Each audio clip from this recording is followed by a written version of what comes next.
이제 영상 작업에 대한 이야기를 조금 해보려고 하는데요. 기존에 하셨던 영상들 한 두어 편을 잠깐 보면서 이야기를 이어나가면 좋을 것 같습니다. This is Artificialis. It's commissioned by the Musée d'Orsay in Paris 2 years ago approximately, and the idea was to react to a big exhibition they had about Darwinism and the changes of the representation status during the evolution of the art history before and after Darwin. The invitation they made was for me to do something more about the future and to have this reflection about new way to represent the reality. And the question of my work was, what could be the tools and the territories for a new explorator in the 21st century? So I decided to work with existing footage and also with LiDAR scanner to explore a new reality. It's more, and of course the title is Artificialis, so it's about what is artificial, natural, real, virtual.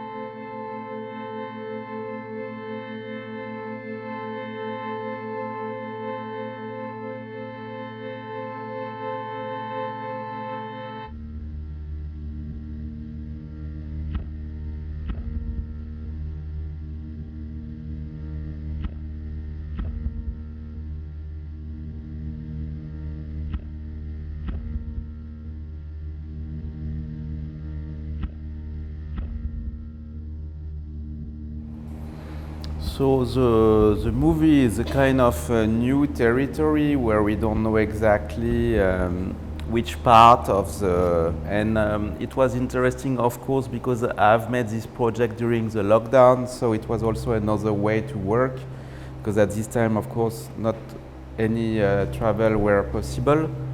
So it was also a kind of really interesting moment to be able to focus more on the editing rather than the shooting. The work you will see in the exhibition, Anima, was the first shooting I was able to do after the lockdown, so it was again possible to move.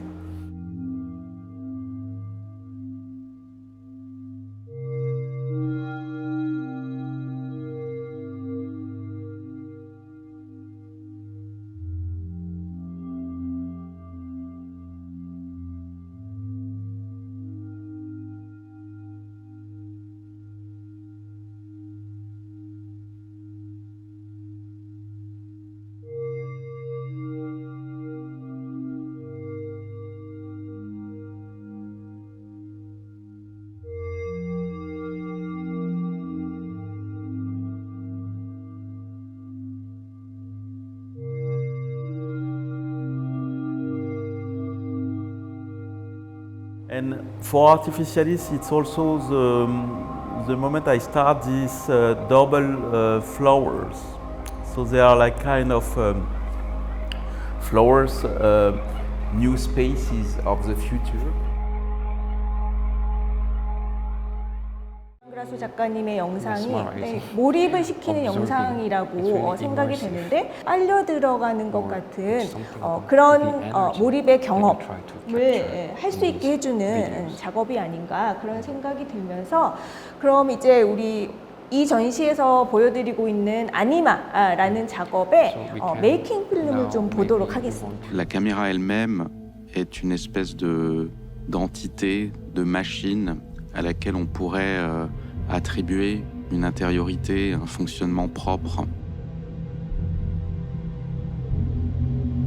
For my practice, I try to also control, as a kind of freak control, everything linked to my project. So the communication, the leaflet, the advertising is part of the project because it has to be artistic, it has to be creative.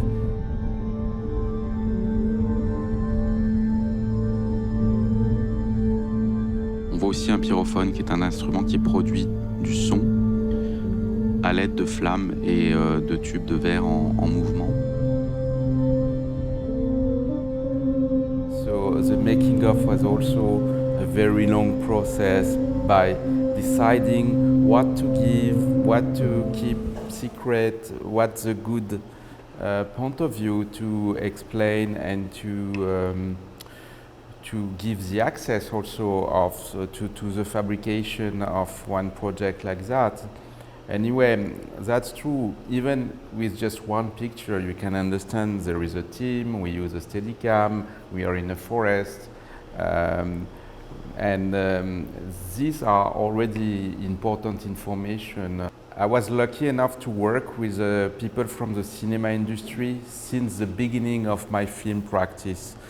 But even this kind of project cost a lot because we were like 30 people in the forest for 1 week in very difficult conditions with a forked train for the cinema, with this kind of big glasses instrument, pyrophone we call it. Also we had some little fires because we tried to do special effect but with real fires, and finally we did it with the post-production. We use LiDAR scanner, so I had more and more layers. Each day had another idea, so that's tricky also because it could be boring to mix too many layers. But yeah, it was, each shooting is a kind of very strong experience and experiment. Going back to this idea of a state of something atmospheric about the mood I try to create with my work in general, it's true that the idea is to play with the brain of the viewer at different level. There are like the abstract part of a work of art, you know, it's a mix of color, motion, when you have moving picture, light, but also today for the artist it's really common to use the lighting, the architecture, the sound, even the smell. But I try also to work with the history of the places. I'm interested by places to organize shooting in different locations and places, but also, as you said before, by the institution itself and the history of the institution. So you have this level of sensoriality, the level also of the memories of the viewer, but also the soundtrack is really important because it helps really strongly to create a mood, and it oriented the meaning of the picture. So these different components and parameters allow to create a certain mood. And what is really strange, it's true, is that there is nothing special happening in my movie, but people stay in front of for hours. So since, I mean, for now, each time we have presented a new movie, we had this kind of magics and very good audience. 화면이 그렇게 전환이 되면서 마치 계속 이제 들려오던 그 사운드 트랙이 이 공간을 이 소리 자체가 움직이는 것 같은 그런 이제 공감각적인 현상이, 그러니까 저는 저의 경험 차원에서는 일어나더라고요. 사운드에 대한 부분을 조금 더 얘기 들어보고 싶습니다. Really, basically, because they are not really actors and dialogue in my movie. They give a lot of attention to things that are less important in a normal cinema movie from the movie industry. So it's really important. The sound is really important, the music. And it helps me to create a certain mood, as I said before, to create the to amplify the meaning of the project. And I was lucky, like for the different DOP I work with, I was also lucky to work with really interesting music composer like Nicolas Godin from the group Air in France and Warren Ellis from the group of Nick Caves and the Bad Seeds. So they are really interesting music composer because they work also with new technologies but also with really classical music instrument. And they created some sound and some music for my video. So it's nothing, it's completely a new commission each time. And I did 2 different work with Warren Ellis, Anima and Artificialis. So it's really a chance to work with them because they are really used to, they work for cinema, they work for concert as well and more personal project. And in the past, I also, and also recently, I also used waves and different kind of frequencies in a project I've done. So it's again another layer. We did a kind of media archaeology to find the frequencies used by certain scientists to cure people or try to cure people.